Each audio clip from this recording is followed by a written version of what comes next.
जल्दी बैठो बेटा सीट पे, फास्ट। चलो पहले ये बताओ, जो क्वेश्चंस दिए वो ट्राई किए हैं क्या? वो हो गए क्या जो क्लासरूम क्वेश्चंस थे? वीक है सिर्फ, ऐसी नहीं, ऐसी आदत मत करो। देखो तुम लोगों में यूनिटी नहीं है।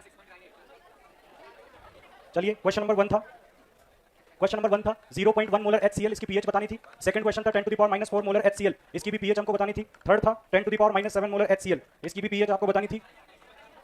फोर्थ है हमारे पास 10 to the power -1 molar acetic acid CH3COOH, के ए दिया हुआ है 1.8 इंटू 10 टू द पावर -5, इसकी भी पीएच हमको कैलकुलेट करनी है। देखो क्वेश्चन तब बनेंगे जब आप क्लास में सारे क्वेश्चन को अच्छे से समझेंगे, तो समझने पर फोकस कीजिए। सबसे पहले ये तीनों क्वेश्चन सभी को क्लियर है, तीनों स्ट्रॉन्ग एसिड है, पीएच 1 होगी, 4 होगी और पीएच 6.8 के आसपास होगी, क्योंकि ये वेरी डाइल्यूट सॉल्यूशन है, concentration 10 to the power -6 molar से कम है, तो इसमें हम जो कांसेप्ट लगाना है वो पता होना चाहिए। अब हम देख रहे हैं नेक्स्ट एग्जांपल, ये वीक एसिड का है। कितने लोगों ने कर लिया ये वाला क्वेश्चन?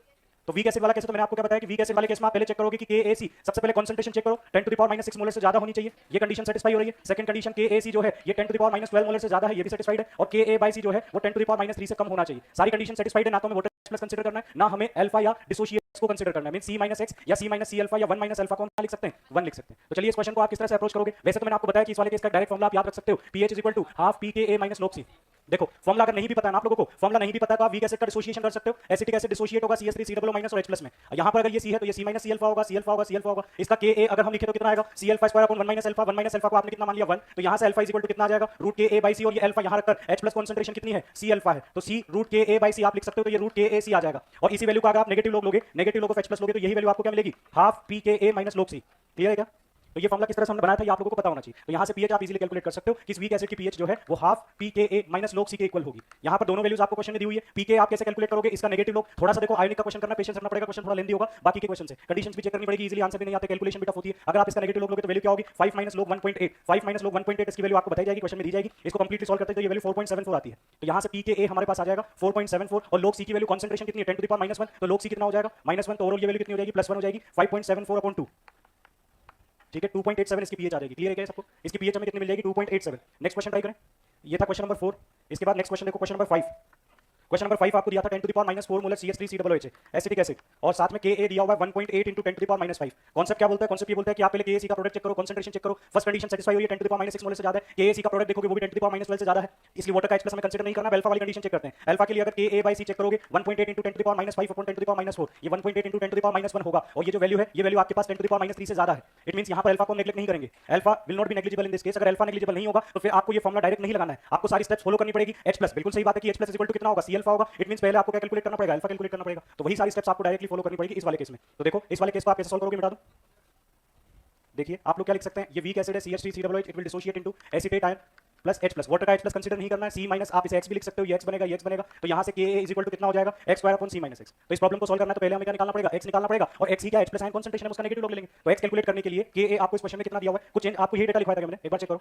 केवल 10 टू द पावर -5 था, ठीक है। एक्चुअल में ये 1.8 होता है, बट हमने इसको इतना ही लिखा ताकि कैलकुलेशन आसान रहे। 10 to the power -5 is equal to X square, और ये कितना है? 0.1 - X। इसको आप फर्दर सॉल्व करोगे 10 टू द पावर -6, ये कितना हो जाएगा? 10 to the power -5x is equal to X square. यहाँ से सॉल्व करेंगे तो X square is equal to कितना आ जाएगा? X square plus 10 to the power -5x minus 10 to the power -6 is equal to 0। यहाँ तक क्लियर है क्या? मतलब ये क्वाड्रेटिक इक्वेशन आपको सॉल्व करनी ही पड़ेगी। ये फिर भी आसान है, इससे भी कॉम्प्लिकेटेड आ सकती है, कहीं ना कहीं चैप्टर में अप्रोक्सीमेशन चलता है, तो पेशेंस जरूर रखिएगा। X यहाँ से कैलकुलेट कर सकते हैं। X कैलकुलेट करने के लिए -b means 10 to the power -5 plus minus √b square, 10 to the power -10 minus 4ac, ये कितना हो जाएगा? Minus minus plus 4 into 10 to the power -6। Check कर लेना एक बार, कैलकुलेशन सही चल रही है ना सारी? ठीक है, हाँ बोलो। अच्छा हाँ यही ना, इसलिए मुझे लगा कहीं गड़बड़। ये होगी 10 टू द पावर -4, इसको फर्दर सॉल्व करोगे तो 10 टू द पावर -9 होगा, 10 टू द पावर -5x, ये भी कितना हो बोलो? K की वैल्यू क्वेश्चन में दी हुई है, मैंने जो क्वेश्चन दिया था ना, मैंने जो क्वेश्चन आपको दिया था ना होमवर्क में, उसमें मैंने 10 टू द पावर -5 दिया था आपको, ठीक है। हालांकि 1.8 साथ में था, बट उसको हटा दिया क्योंकि फिर और ज्यादा प्रॉब्लम आती, तो उसको थोड़ा सिंपल कर दिया था। X कैलकुलेट करने के लिए -b 10 to the power -5 plus minus √b square minus 4ac, ये कितना हो जाएगा? 10 टू द पावर 9 हो जाएगा। अब आप इसे सॉल्व करने के लिए या तो 10 टू द पावर -10 को कॉमन ले लीजिए, तो -10 टू द पावर -5, यहाँ से आप कॉमन किसको ले लेंगे? 10 टू द पावर -10, तो ये कितना हो जाएगा? 10 टू द पावर -5 आ जाएगा। यहाँ पर कितना हो जाएगा भाई? 1 प्लस 40 √41 हो जाएगा अपॉन 2। तो इसको सॉल्व कर लेंगे, इसको सॉल्व कर लेंगे तो x आ जाएगा, और x आ जाएगा तो pH इक्वल टू क्या होगा? Minus log of x। Clear है क्या? तो ये कुछ ऐसा डेटा आएंगे जहाँ पर थोड़ा कोशिश करना अप्रोक्सीमेशन लेने की, नहीं बन पाए तो हो सकता है कैलकुलेटर की मदद लेनी पड़ जाए, बट आंसर जरूर लेकर के आइएगा, अधूरे मत छोड़िएगा। कर लोगे क्या इसको? चलो नेक्स्ट क्वेश्चन क्या था इसके बाद? 6 कितना दिया हुआ भाई concentration? 10 to the power -4 molar HCN दिया हुआ है। Ka कितना दिया हुआ है? 10 टू द पावर -10। ये Ka दिया हुआ है। अब यहाँ पे आप चेक करो कि कंडीशन कौन सी वाली फिट बैठ रही है। इसमें अगर हम देखें तो KaC की जो वैल्यू है वो 10 टू द पावर -12 से कम हो गई है, कंसंट्रेशन तो 10 टू द पावर -6 से ज्यादा है, लेकिन ये वाली कंडीशन नाराज हो गई और ये वाली कंडीशन अगर चेंज होती है तो हमें H2O का H+ कंसीडर करना पड़ता है। ये कंसीडर करना पड़ता है। मैंने बोला था इस वाले केस में आपको अल्फा नेग्लिजिबल मिलेगा। चाहो तो चेक कर लो, जो डेटा है Ka/C अगर निकालते हैं 10 to the power -10 upon 10 to the power -4 कितना आएगा 10 टू द पावर -6, जो कि 10 टू द पावर -3 से कम है, तो अल्फा यहाँ पर नेग्लिजिबल ही होगा। लेकिन प्रॉब्लम ये है कि यहाँ पर वाटर के H+ काउंट करने, हालांकि इसके लिए भी हमने डायरेक्ट फॉर्मुला डिराइव कर लिया था, रिजल्ट बना लिया था। आप समझ सकते हो एक बार फिर से कि फॉर्मुला कैसे अप्रोच किया था। HCN डिसोशिएट होगा H+ और Cn- में, इक्विलिब्रियम पर अगर ये C- X है, ये X होगा, ये कितना होगा X होगा। इसी तरह से H2O का डिसोशिएशन भी होगा H+ और OH- में, और इसके डिसोशिएशन हम कितना मान ले Y मान ले। अब हमने बोला कि कॉमन है यहाँ पर H+ कॉमन है तो दोनों तरफ H+ कितना हो जाएगा X+ Y हो जाएगा। इसके लिए भी इक्विलिब्रियम कांस्टेंट आप क्या लिखोगे Ka इज इक्वल टू कितना हो जाएगा X+ Y into X upon C- X, और यहाँ पर हम C- X को क्या लिख सकते हैं C लिख सकते हैं। Second expression Kw is equal to आप क्या लिख सकते हो X+ Y into Y लिख सकते हो। थोड़ा स्पीड से चल रहा हूं क्योंकि ये सब मैं बता चुका हूं, ठीक है। C- X को C लोगे तो इस समय इस तरह से C को ट्रांसफर कर सकता हूं, Ka is equal to X+ Y into X लिखा जा सकता है। अब दोनों इक्वेशन को किस तरह से सॉल्व करना था ये हमने साइमल्टेनियस इक्विलिब्रियम में सीख लिया था कि दोनों को अगर हम ऐड करेंगे तो X+ Y is equal to कितना मिलेगा √KaC + W Kw, और यही वैल्यू किसकी वैल्यू है H+ ion concentration. X+ Y क्या है H+ की कंसंट्रेशन है, तो हमें ये वाला फॉर्मूला लगाना है, H+ कंसंट्रेशन निकालेंगे फिर pH निकालेंगे। फिर से कहूंगा ये वो केसेस है जिसके क्वेश्चन आने के चांसेस और कम है, सबसे ज्यादा चांसेस स्टार्टिंग के जो दो केसेस आपने देखे। तो बाकी आप सारे केसेस प्रिपेयर कीजिए ताकि कॉन्फिडेंस बना रहे। तो H+ की कंसंट्रेशन हमारे पास फॉर्मूला लगा सकते हैं, concentration of H+ will be √KaC + Kw। Values यहां पर रख देते हैं। कंसंट्रेशन इस केस में कितनी दी 10 टू द पावर -4, Ka दिया हुआ 10 टू द पावर -10, तो KaC कितना हो जाएगा 10 टू द पावर -14, तो KaC हो गया 10 टू द पावर -14, Kw हमें ऑलरेडी पता है 10 टू द पावर -14, तो यहां से इसे फर्दर सॉल्व करोगे तो √2 × 10 टू द पावर -7 आ जाएगा। और यही क्या है H+ आयन कंसंट्रेशन है, तो pH क्या हो जाएगा -log √2 × 10 टू द पावर -7। इसे फर्दर सॉल्व करेंगे तो कितना आ जाएगा 7 - 0.15, और इसे फर्दर सॉल्व करोगे तो कितना आ जाएगा 6.85। क्लियर है क्या। लास्ट केस क्या था 10 to the power -7 molar HCl acetic acid, 10 to the power -7 molar acetic acid का CH3COOH। सेवंथ केस इसमें क्या दिया था दूसरा data 10 to the power -5 molar Ka, sorry 10 to the power -5 क्या दिया था Ka दिया था, ठीक है। अब इस वाले केस को समझना, आपने अगर पिछली क्लास अटेंड की तो ये सब चीजें बहुत इंटरेस्टिंग लगेंगी क्योंकि आप उन्हीं चीजों को देख रहे हो जो आपके माइंड में कहीं ना कहीं है। दिमाग में कुछ नहीं होता है तो सब कुछ अजीब लगता है, लेकिन ये सब आपने पढ़ा हुआ रिलेशन क्या है यहाँ पर Ka और कंसंट्रेशन में। ये बिल्कुल सेकंड लास्ट केस बन गया Ka is greater than C, और मैंने बोला था इस वाले केस में आप एक बार अल्फा चेक करना। आप जो अल्फा चेक करोगे वो अप्रोक्सीमेटली कितना आएगा 1 आएगा। तो पहले एक बार अल्फा चेक कर लेते हैं। अल्फा के लिए कंडीशन क्या थी Ka is equal to C∆2/1 - alpha. तो इस क्वाड्रेटिक इक्वेशन को सॉल्व करते हैं, अल्फा निकालते हैं। अगर अल्फा 1 आ जाएगा हमें यकीन हो जाएगा कि इस तरह की कंडीशन पे हम इस तरह की कंडीशन में हम वीक एसिड को क्या मान लेंगे स्ट्रांग मान लेंगे। इसको स्ट्रांग मान लेंगे। H+ का कंट्रीब्यूशन मैंने बोला था पहले केस को छोड़कर हमेशा वाटर का H+ तो लेना ही लेना है, तो वाटर का H+ तो काउंट करना ही करना है। प्रॉब्लम है अल्फा वाली प्रॉब्लम को चेक कर रहे हैं। इसको चेक करें तो Ka कितना दिया हुआ 10 to the power -5, concentration 10 to the power -7, α² alpha. यहाँ पर 10 टू द पावर -7 से दोनों तरफ डिवाइड कर दे तो ये 10 to the power 2 is equal to α² alpha. तो इसे मैं अल्टीमेटली देता हूं α² और plus 10 to the power 2 alpha minus 10 to the power 2 is equal to 0। लिख सकते हैं ऐसा। चलो इस क्वाड्रेटिक इक्वेशन को सॉल्व करते हैं। Alpha is equal to -b, b कितना है 10 to the power 2, 10 to the power 2 plus minus √b² 10 to the power -4 plus 4 × 10 to the power 2 upon 2। Clear. इसको अब सॉल्व करना है, थोड़ा सा अप्रोक्सीमेशन इसे मिटा दूं ना भाई। थोड़ा देखो आप लोगों को लिखने में ये आने बहुत लेंदी चैप्टर, बहुत समय लगता है इसमें। इतने केसेस अगर मैं एक बार बोल दूंगा और लिखने के लिए आपको समय दूंगा तो फिर बहुत समय लगेगा, ठीक है। एक टॉपिक ही खत्म नहीं होगा। हाँ थोड़ा बहुत कभी फोटो आपको लग रहा है बहुत ही स्लो चल रहा है, थोड़ा स्पीड से बनाओ क्योंकि मोबाइल सबके पास नहीं है तो फोटो वाले पर हम नहीं जाएंगे, ठीक है। कई सारे लोगों के पास फोटो का ऑप्शन नहीं होता है। हाँ तो अल्फा इज इक्वल टू कितना आएगा -b plus minus √b² -4ac, तो रिजल्ट ये आ जाएगा। अब देखो इसे मैं किस तरह से सॉल्व कर रहा हूं। Alpha is equal to -10 to the power 2 plus minus, यहां पर हम 10 टू द पावर 4 कॉमन ले लें, 10 टू द पावर 4 को बाहर ले लेंगे तो कितना हो जाएगा 10 टू द पावर 2। अब यहां पर कितना बचेगा 1 और यहां पर कितना बचेगा 10 टू द पावर -2, तो मैं ऐसा बोल सकता हूं कि यहां पर आपके पास बच जाएगा 1 प्लस 0.04 इनटू इसकी पावर कितनी हो जाएगी 1/2, ये हो जाएगा। क्लियर है। और डिनोमिनेटर में क्या होगा 2 होगा, ऐसे लिख सकता हूं इसको। अब यहां पे आप देखो ये वैल्यू क्या है लेस देन 1 है, ये लेस देन 1 है, और यहां पर मैं 1 plus x to the power n का एक्सपेंशन लगा सकता हूं। 1 प्लस nx और हायर ऑर्डर टर्म जो है उनको हम नेगलेक्ट कर देते हैं क्योंकि वैल्यू बहुत छोटी है, तो हायर ऑर्डर टर्म को हमने नेगलेक्ट कर दिया और इसे 1 प्लस ये अप्रोक्सीमेशन में ले रहा हूं। अगर आपकी इच्छा है कि कैलकुलेटर से चेक करें तो आप 1.04 का स्क्वायर रूट निकालना, उसका स्क्वायर रूट यहां पर रखना, फिर इसे सॉल्व करना तो 95 के आसपास आ जाएगा। तब ये रिजल्ट कितना आ जाएगा 0.95 यानी कि 95% आ जाएगा। मैं यहां पर क्या पुट कर रहा हूं, यहां पर मैं पुट कर देता हूं ये वाली कंडीशन लगा देता हूं। कई लोग कहेंगे सर कंडीशन लगाई क्यों रहे हो आप 0.04 को नेगलेक्ट कर दो ना। कई लोग कहेंगे कि सर 10000 में आप 400 को ऐड क्यों कर रहे हो, 400 को नेगलेक्ट कर दो। देखो अगर यहां पर आपने नेगलेक्शन कर दिया 400 को हटा दिया तो यहां क्या बचेगा 10 टू द पावर 4 और इसका स्क्वायर रूट क्या होगा 10 टू द पावर 2 और यहां 10 टू द पावर 2 रखोगे तो ये कितना हो जाएगा 0 हो जाएगा। तब अल्फा कितना हो जाएगा 0। तो ऐसा लग रहा है कि इसके रेस्पेक्ट में आप इसे नेगलेक्ट तो करना चाहते हो लेकिन इसको नेगलेक्ट करने से सब कुछ खत्म हो जाएगा। तो यहां पर हमें नेगलेक्शन पर नहीं जाना है, यहां पर नेगलेक्शन पर हम नहीं गए हैं, इसलिए हमने 1.04 को कंसीडर किया है। एक तरीका आपके पास ये है कि आप एक्सपेंशन पर जाएं, थोड़ा अप्रोक्सीमेट रिजल्ट आएगा। दूसरा तरीका आपके पास ये है कि आप 1.04 का स्क्वायर रूट लेकर वैल्यू रखें, वो भी तरीका पॉसिबल है, उससे भी आप सही अप्रोच पर जाओगे। 10 टू द पावर 2 इसे मैंने क्या लिख दिया 1 प्लस nx यानी कि 1 प्लस 0.02 लिख दिया। अब हम इसे फर्दर सॉल्व करते हैं। साइन कौन सा कंसीडर कर लेते हैं पॉजिटिव। सॉल्व करोगे तो ये कितना होगा -10 to the power 2 plus 10 to the power 2 plus 0.02 into 10 to the power 2। यहां पर इसे फर्दर 2 से डिवाइड करोगे ये कैंसिल आउट हो गया, ये कितना हो जाएगा 200। सो ये कितना हो जाएगा 2/2 कितना हो जाएगा 1 हो जाएगा। अल्फा 1 होने का मतलब डिसोसिएशन आपको अप्रोक्सीमेटली कितना मिल रहा है 100%। एक्जैक्ट 100% नहीं है क्योंकि हमने किससे कैलकुलेट किया अप्रोक्सीमेशन से। एक्जैक्ट कैलकुलेशन करोगे 95 के आसपास आएगा। क्लियर है क्या। तो ये वो वाला केस था जिसमें KaC से अगर ज्यादा हो तो फिर उसमें अल्फा जो है वो 1 को अप्रोच करता है। मतलब आप इसे क्या मान सकते हो स्ट्रॉन्ग एसिड मान सकते हो। ये वीक है लेकिन इसको हमने क्या अज्यूम कर लिया स्ट्रॉन्ग अज्यूम कर लिया इस कंडीशन पर। अब इसे स्ट्रॉन्ग अज्यूम करोगे तो स्ट्रॉन्ग की कौन सी कंडीशन में चला जाएगा ये। अगर इसे स्ट्रॉन्ग अज्यूम कर लोगे तो ये स्ट्रॉन्ग में आपने कंडीशन पढ़ी थी very dilute, concentration 10 to the power -6 से ज्यादा है और उसमें आपका आंसर कितना आया था 6.79। उसमें आंसर HCl वाला क्वेश्चन किया था ना 10 टू द पावर -7 मोलर, ये उसी का सिमिलर केस बन गया, बिल्कुल उसी टाइप का केस बन गया है। इसे आपने स्ट्रॉन्ग मान लिया। अगर हम इक्वेशन के थ्रू जाएं तो इसको डिसोशिएट करेंगे, कोई इक्विलिब्रियम नहीं बनाएंगे, हम इसे ऑलमोस्ट इरिवर्सिबल मानकर इस फॉर्म में ब्रेक करेंगे। ये C होगा तो ये 0 हो जाएगा, इसको क्या लिख देंगे C H+ concentration 10 to the power -7, लेकिन वाटर का डिसोसिएशन कंसीडर करना है। ये वही प्रोसेस है जो आप पहले स्टडी कर चुके हो, ठीक है। यहां से ये x हो जाएगा, ये भी x हो जाएगा, ये दोनों में कॉमन रहेगा तो x + 10 टू द पावर -7। इस क्वाड्रेटिक इक्वेशन से हमने x निकाला था kw लेकर, kw से हमने x निकाला था, x की वैल्यू को यहां पर रखा था और उससे हमने pH कैलकुलेट की थी 6.79 6.8 के आसपास आई थी। क्लियर है क्या? ऐसा नहीं है कि इसको स्ट्रॉन्ग मानकर pH 7 लिख दोगे तो गड़बड़ हो जाएगी। वाटर का x+ कंसीडर करना और कैसे कंसीडर किया जाता है ये हम पढ़ चुके हैं। क्लियर है क्या बात आपको? चलो ठीक है, इसे लिख लीजिए, फिर हम बात करते हैं मिक्सचर की। बोलो थर्ड नंबर क्या था बेटा? HCl। ये इसी तरह का केस है वो 10 to the power -8 molar HCl है। सबसे पहले तो HCl क्या स्ट्रॉन्ग एसिड है और सॉल्यूशन कैसा वेरी डाइल्यूट है। मैंने बोला जब सॉल्यूशन वेरी डाइल्यूट होगा तो आपको H2O कंसीडर करना है स्ट्रॉन्ग एसिड में। H2O आपने कंसीडर कर लिया, ये कितना आना चाहिए? XX आना चाहिए और इसके अंदर किसका H+ कंसीडर होगा? HCl का H+ भी कंसीडर होगा। ये ओवरऑल H+ होंगे और पहले X पता करेंगे तब H+ आएगा तब pH आएगा और H+ पता करने के लिए आप क्या लिखोगे? Kw = H + 10 to the power -8 * x। इस क्वाड्रेटिक इक्वेशन को सॉल्व करोगे Kw की वैल्यू कितनी ले सकते हो? 10 टू द पावर -14। यहां से X पता चलेगा, X पता चलेगा तो H+ पता चलेगा, इससे pH पता कर लो। आंसर आएगा आपका 6 पॉइंट के आसपास, 6 और 7 के बीच में। कर लोगे? ठीक है, बोलो। देखो कंडीशन पहले अल्फा चेक नहीं करना, K ग्रेटर देन C आप डायरेक्ट कर सकते हो। हाँ ये तो मैंने प्रूफ करके बताया। बाकी ऐसा नहीं कि कंडीशन का आप फिर अल्फा निकालोगे। अगर condition K greater than C आपको अल्फा नहीं निकालना, आप सीधा उसको सॉल्व करें। क्लियर है क्या? मिटा दो इसको यार, एसी बंद होते भी गर्मी लगने लग जाएगी इसलिए। चलो इसको मिटा दें। देखो आप उन सब फेज से बाहर निकलो, अपने दोस्तों के साथ कंफर्टेबल हो, बातें कर रहे हो, उन चीजों में कोई मतलब नहीं है। जब आप क्लास में बैठे तो आपको चीजों को समझना है, सब समझ सकते हो, इतना कॉम्प्लिकेटेड कुछ भी नहीं है। लेकिन चीजें में इंटरेस्ट कब खत्म होने लगता है? जब हमारा ध्यान कहीं ना कहीं इधर उधर हो जाता है और ध्यान आपका कहीं ना कहीं गया, उसके बाद फिर गोल होने लगता है। ठीक है, फिर उसके बाद आप ये कभी नहीं सोचते कि चैप्टर गोल होने का रीजन क्या है, क्योंकि उसमें टीचर ही बेकार बन जाता है। तो उस फेज में ना जाए कम से कम, क्योंकि हम मेहनत कर रहे हैं, एक एक चीज आपको बता रहे हैं। ऐसा नहीं कि कुछ चीज स्किप हो रही है या कोई केस नहीं बता जा रहा है। हो सकता है इसमें टाइम लगेगा तो हम एक्स्ट्रा क्लास लेंगे, लेकिन चीजों को पूरा डिटेल में पढ़ेंगे, तरीके से पढ़ेंगे। ऐसा नहीं है कि बिना एग्जांपल्स के अगर कोई चीज पढ़ जाएंगे तो फिर आपको फील नहीं होगा क्या है, क्योंकि बीएम में कर क्या रहे हो। ठीक है, क्योंकि ये केसेस बढ़ते चले जाएंगे। अभी तो हमने केवल वीक एसिड लिखा है, मिक्सचर लिखेंगे, सॉल्ट हाइड्रोलिसिस लिखेंगे, बफर लिखेंगे, सबके अंदर ऐसे इसमें तो 4 ही केसेस है, सब में से 4-5 केसेस आते रहेंगे, तो चैप्टर अपने आप थोड़ा सा लेंदी हो जाएगा। लेकिन हमेशा मैं आपको इसी चीज के लिए मोटिवेट करता रहा हूं कि आप बेसिक केसेस पर ज्यादा फोकस करो, कि मेंस में पहले आपको ये बहुत बेसिक केसेस मिलेंगे, लेकिन बेसिक केसेस आपको तब लगेंगे जब आप उस चैप्टर की डेप्थ को देख चुके हो, ताकि कॉन्फिडेंस आपका प्रॉपर रहेगा। आपको लगेगा कि यानी कि बीएम में ज्यादा से ज्यादा क्या पूछा जा सकता है। ठीक है, स्ट्रॉन्ग कांसेप्ट पढ़ लेते तो फिर वीक की टेंशन ऑटोमेटिकली खत्म हो जाती है। मिटा दो इसको। चलो नेक्स्ट लिखिए, mixture of acids, pH4 mixture of acids, pH4 mixture of acids, pH4 mixture of acids, pH4 mixture of acids, mixture of acids.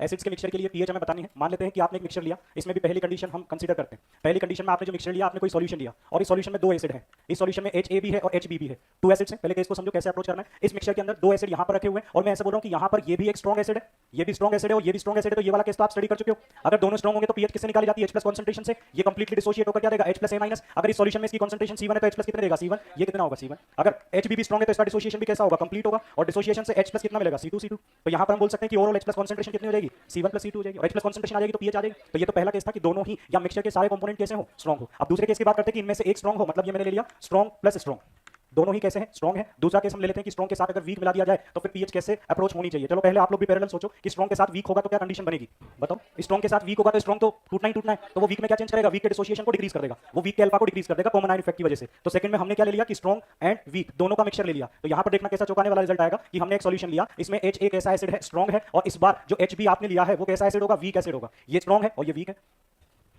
तो देखो एक स्ट्रॉन्ग होगा एक वीक होगा, तो दोनों के लिए रेफरेंस इक्वेशन लिखते हैं पहले। HA का तो कंप्लीट डिसोसिएशन होगा, इसका कंप्लीट डिसोसिएशन होगा H+ और A-, तो ये कितना बनेगा? C1। ये कितना बनेगा? C1। दूसरा एसिड हमारे पास कौन सा? HB। HB का डिसोसिएशन कंप्लीट नहीं होगा, H+ और B- बनेगा। H+ और B- बनेगा। इसका अगर कंसंट्रेशन C2 है तो इसमें हमें क्या लिखना पड़ेगा? C2 - X और X लिखना पड़ेगा। यही हमारे पास एक अप्रोच है। साथ ही साथ आप देखो कि अगर ये स्ट्रॉन्ग एसिड ना हो तो X की वैल्यू ज्यादा होनी चाहिए और इसकी प्रेजेंस में X की वैल्यू थोड़ी कम रहेगी। क्यों? क्योंकि ये कॉमन आयन इसके इक्विलिब्रियम को क्या कर देता है? बैकवर्ड शिफ्ट कर देता है, इसका अल्फा कम कर देता है। साथ में ये देखो, अगर मैं आपसे कहूं कि H+ की कंसंट्रेशन दोनों जगह कितनी रहेगी, मतलब H+ की कंसंट्रेशन कितनी होनी चाहिए? C1 + X होना चाहिए। एग्री करते हो इस बात से? तो यहां पर हम बोल सकते हैं कि H+ कंसंट्रेशन C1 + X है और X की वैल्यू पता करके ही हम pH बता सकते हैं। X की वैल्यू पता करके किसकी वैल्यू बता सकते हो? pH। और आपको पता है ऐसे केसेस में X की वैल्यू में आपकी कौन हेल्प करेगा? Ka। तो देखते हैं इसका Ka क्या लिखा जाएगा। इसका Ka = होगा C1 + X * X / C2 - X। Clear है क्या ये बात?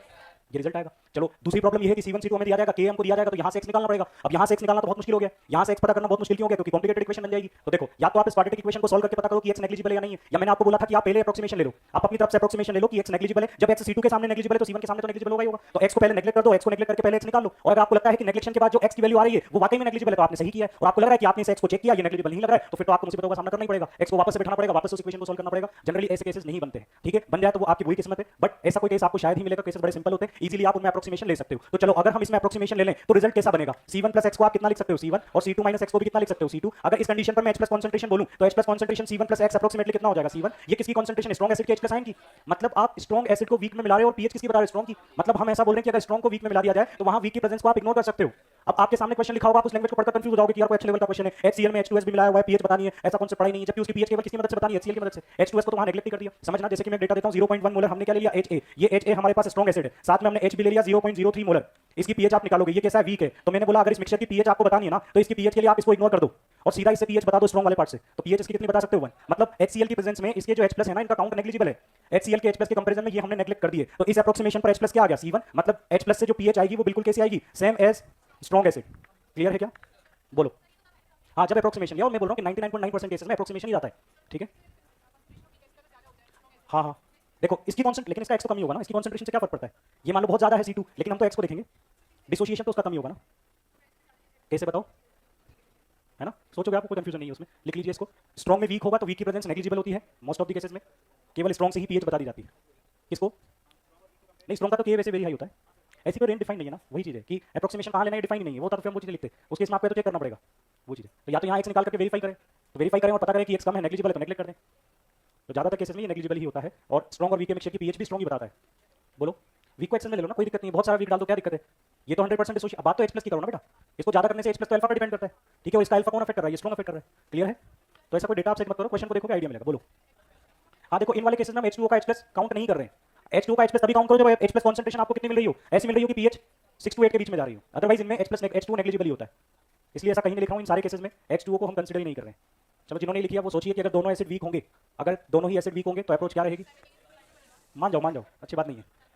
हाँ, साइमल्टेनियसली बनाइए, केस बनाइए, पीएच को अप्रोच कीजिए, क्योंकि जितना आप इन चैप्टर में खुद से ट्राई करोगे उतना ही सीखोगे। दोनों ही हमने ले लिए वीक, तो यहाँ पर HA भी वीक है और HB भी वीक है, तो वीक का डिसोसिएशन इक्विलिब्रियम पर आएगा। तो अब दोनों में आप इक्विलिब्रियम कंडीशन लगाओ, एक की कॉन्सेंट्रेशन C1 है, एक C2 है, तो इस बार आपके पास दोनों के इक्विलिब्रियम कांस्टेंट होंगे Ka1 Ka2। ट्राई कीजिए, देखो कितना स्लो लिख रहे हो। एक ही कलर पर कलम में लिख लो, लेकिन थोड़ा जल्दी लिखो।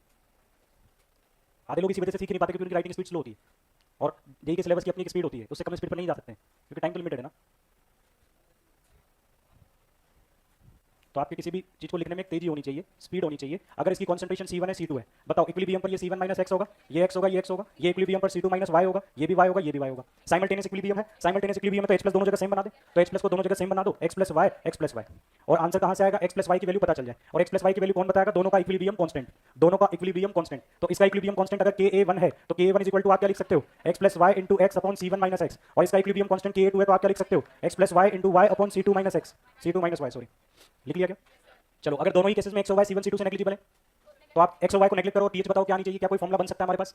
देखो, हर केस में समझना, पिछले केस में फॉर्मुला केवल क्या बन गया? स्ट्रॉन्ग एसिड, इससे पहले तो था ही स्ट्रॉन्ग, और इस वाले केस में आप देखिएगा फॉर्मुला कुछ ऐसा बन जाएगा जो आप लोगों ने पहले ऐसा फॉर्मुला देखा हुआ है। ये मिटा दें, देखो ट्राई किया क्या आप लोगों ने? अगर हम बोलें कि C1 माइनस एक्स में भी ये कंडीशन लगा दें, if C1 minus x is approximately C1 और C2 माइनस वाई को भी कितना मान ले? C2 मान ले, तो उस कंडीशन में आप क्या बोल सकते हो? Ka, हाँ बिल्कुल सही है, Ka1 C1 is equal to कितना आएगा? x+y इंटू एक्स आएगा, और दूसरी इक्वेशन क्या कहेगी? Ka2 C2 is equal to x+y into y आएगा। ये दो इक्वेशन बन जाएगी, और ये वो कॉमन इक्वेशन है जो आप लोगों ने कई बार देखी हुई है। तो यहाँ से दोनों को ऐड करके x+y को अप्रोच किया जा सकता है।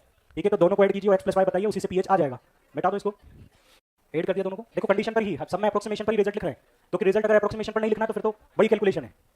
तो यहाँ पर अगर इन दोनों इक्वेशन को ऐड करोगे तो इससे क्या मिलेगा आपको? x+y square is equal to Ka1 C1 plus Ka2 C2। यहाँ से हम बोल सकते हैं x+y इज इक्वल टू कितना आएगा? Under root Ka1 C1 plus Ka2 C2। Clear है क्या? ये यही क्या होगी? H+ कॉन्सेंट्रेशन होगी, और इसी से आप क्या बता सकते हो? पीएच। तो H+ कॉन्सेंट्रेशन का रिजल्ट फिर से कहूंगा, अप्रोक्सीमेशन के ही क्वेश्चन होते हैं, तो ये फॉर्मुला आप डायरेक्ट लगाओगे तो वीक एसिड का मिक्सचर होगा, तो ये डायरेक्ट लग सकता है, root Ka1 plus Ka2 C2। बोलो क्या? इनमें वाटर का डिसोसिएशन नेग्लिजिबल है सब में। जब वीक एसिड में कुछ मिलाते हैं तो वाटर का डिसोसिएशन और कम होता है, तो उसको हम कंसीडर नहीं कर रहे हैं कहीं भी। चलो, यहाँ से x+y कितना आ गया? H+ कॉन्सेंट्रेशन आ गया, तो पीएच हम यहाँ पर क्या बोलेंगे? PH is equal to minus log of H+, और H+ कॉन्सेंट्रेशन आपको कितनी मिली हुई है? माइनस लोग root Ka1 C1 plus Ka2 C2। Clear है क्या? ये पीएच का रिजल्ट आ जाएगा। ये इसमें कितने कंपोनेंट थे? दो। अगर तीन कंपोनेंट होते तो तीनों को ऐड कर लेते, तीन कंपोनेंट होते तो हम तीनों को ऐड कर लेते, चार होते तो चारों को ऐड कर लेते। ठीक है, अगर हम बात कर लें for mixture of n weak acid, अगर n मॉलिक्यूल ले लें हम, n वीक एसिड्स ले लें, सारे मोनोप्रोटिक एसिड है, तो यहाँ पर पीएच या फिर H+ कॉन्सेंट्रेशन कितना मिलेगा आपको? Root Ka1 C1 plus Ka2 C2 plus Kan Cn। Clear है क्या? तो ज़्यादातर जो अच्छे क्वेश्चन होते हैं वो इस अप्रोक्सीमेशन से ही बन रहे होते हैं।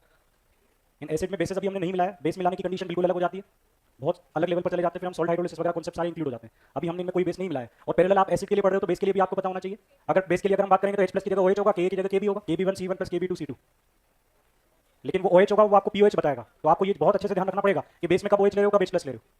लिख लिया क्या? बोलो क्या? हाँ नहीं, जब दोनों स्ट्रॉन्ग एसिड तो दोनों 100% डिसोशिएट हो रहे हैं ना, इक्विलिब्रियम तो कहीं भी नहीं है। हाँ, दोनों इक्विलिब्रियम थोड़ी है, स्ट्रॉन्ग एसिड स्ट्रॉन्ग तो 100% डिसोशिएट हो रहा है। लिख लिया क्या? चलो एक और केस देखते हैं, पॉलीप्रोटिक एसिड। किनका? हाँ दोनों का, क्योंकि देखो अगर अप्रोक्सीमेशन नहीं लेंगे तो कैलकुलेशन पर जाना पड़ेगा। तो अगर मान लो कहीं पर आंसर बिल्कुल अजीब आ रहा है, वेरी कर रहा है बहुत ज्यादा, तो फिर तो हमें दोनों को चेक करना पड़ेगा क्वाड्रेटिक इक्वेशन से, जो कि मुश्किल है ऐसा केसेस बने। चलो लास्ट हम एक और केस लेते हैं, इसके अलावा और भी है, पहले इसकी बात करते हैं। Polyprotic acids. पॉलीप्रोटिक कैसा ले रहे हैं, वीक एसिड ले रहे हैं। पहले पॉलीप्रोटिक का मतलब क्लियर है क्या सबको? ठीक है, पॉलीप्रोटिक बोल दो या पॉलीबेसिक बोल दो, जिसके पास एक से ज्यादा रिप्लेसेबल H+ होंगे। जैसे कि इसके एग्जांपल्स हम बोल सकते हैं H2S हो गया, H3PO4 हो गया, H2CO3 हो गया, ये सब क्या पॉलीप्रोटिक है। देखिएगा इनकी कहानी और अजीब नजर आएगी आपको, लेकिन इनमें भी हम इतना अप्रोक्सीमेशन ले लेंगे कि इनकी कहानी हमारे लिए बहुत आसान बन जाएगी। इसको मिटा दूं क्या? सबने लिख लिया? ठीक है, लिखने वाला पार्ट छूट जाए लेकिन समझने वाला पार्ट बिल्कुल मत छोड़ना। देखिए यहां पर हम इसकी बात कर लेते हैं H3PO4 की। सबसे पहले तो आप इस बात को समझो, अगर कोई डाइबेसिक या ट्राइबेसिक या पॉलीबेसिक एसिड है तो उसका डिसोसिएशन किस प्रकार से होता है। यहां पर ऐसा नहीं होता कि एक साथ 3 H+ डिसोसिएट हो जाते हैं। एक नया कॉन्सेप्ट आप समझने जा रहे हो यहां पर, जो इससे पहले नहीं देखा। H+ अलग होगा और ये किस में कन्वर्ट होगा, H2PO4- में। ठीक है, फिर ये H2PO4- फर्दर डिसोसिएट होगा, ये फर्दर डिसोसिएट होगा तो आपको मिलेगा H+ प्लस HPO4 और ये HPO4 फर्दर डिसोसिएट होकर आपको देगा फॉस्फेट यानी कि H+ और PO4 तो सबसे पहले तो आपको ये समझना है कि इस ट्राइबेसिक एसिड का जो डिसोसिएशन है ना, इसमें 3 इक्विलिब्रियम एग्जिस्ट करते हैं। 3 इक्विलिब्रियम यानी कि ये 3 स्टेप्स में डिसोसिएट होता है। चलो अगर ये 3 स्टेप्स में डिसोसिएट होता है तो यहां पर 3 इक्विलिब्रियम कांस्टेंट भी डिफाइन होते हैं। 3 इक्विलिब्रियम कांस्टेंट भी डिफाइन होते हैं। इस वाले के लिए इक्विलिब्रियम कांस्टेंट Ka1 होता है, इसके लिए इक्विलिब्रियम कांस्टेंट Ka2 और इसके लिए इक्विलिब्रियम कांस्टेंट Ka3। क्लियर है क्या बात? अब देखो प्रॉब्लम कहां पर पड़ेगी कि अभी तो हम केवल पॉलीप्रोटिक एसिड की पीएच पढ़ रहे हैं। बाद में जब आप इस पॉलीप्रोटिक एसिड में कोई बेस मिला दोगे तो ये सॉल्ट बनाएगा, ये सॉल्ट बनाएगा तो आगे कहीं बफर सॉल्यूशन में या सॉल्ट हाइड्रोलिसिस में अगर इन पॉलीप्रोटिक एसिड के कंपाउंड्स आएंगे तो उनमें फिर जरूरी नहीं है कि कभी K1 होगा, कभी K2 होगा, कभी K3 होगा, तो थोड़ा सा लेवल वहां पर आपको डिफरेंट नजर आएगा। तो जहां पर भी आपका ध्यान हटेगा फिर आप हमेशा के लिए भूल हो जाओगे, सोचते होगे कि कभी K2 लिख रहे हैं, कभी K3 लिख रहे हैं, लिख क्यों रहे हैं। तो शुरुआत से क्लियर होना चाहिए। मैं हर एक स्टेप को क्लियर करूंगा कि कहां K1 क्यों लिख रहा हूं, K2 क्यों लिख रहा हूं। ये फर्स्ट स्टेप का डिसोसिएशन है, H3PO4 का डिसोसिएशन Ka1, H2PO4- का डिसोसिएशन Ka2, दूसरा H+ अलग हो रहा है, तीसरा अलग हो रहा है तो ये Ka3 होगा। अगर ऐसे ही हम बात करें H2CO3 की तो H2CO3 से पहले क्या होगा, H+ और बाइकार्बोनेट बनेगा HCO3- और ये HCO3- जो है ये फर्दर डिसोसिएट होकर क्या देगा H+ प्लस CO3-। इसका इक्विलिब्रियम कांस्टेंट क्या होगा, K1 और इसका इक्विलिब्रियम कांस्टेंट क्या होगा, K2 होगा। चलो अब इसकी पीएच निकालनी तो ऑब्वियस बात है H+ को टारगेट करना है, और जब आप H+ को टारगेट करने लगोगे तो आपको इस तरह की स्थिति नजर आएगी कि इसकी कंसंट्रेशन C है, इक्विलिब्रियम पर गया C-X, ये X बना और ये कितना बना X। यही X अगली रिएक्शन में जाएगा तो नेक्स्ट रिएक्शन में ये X था, ये कितना होगा X- Y, ये कितना होगा Y और ये कितना होगा Y। वो Y है तो वो यहां पर जाएगा Y- Z, Z, Z। चलो अब हाँ अब देखते हैं जो कॉमन है उनको सब जगह पर सेम बनाते हैं। साइमल्टेनियस इक्विलिब्रियम H2PO4- यहाँ X- Y है तो यहाँ भी X- Y कर दो। HPO4 यहाँ Y- Z है तो यहाँ कितना हो गया Y- Z हो गया। और H+ कंसंट्रेशन सब जगह सेम होनी चाहिए, X + Y + Z, ये भी X + Y + Z और ये भी कितना हो जाएगा X + Y + Z हो जाएगा। क्लियर है क्या?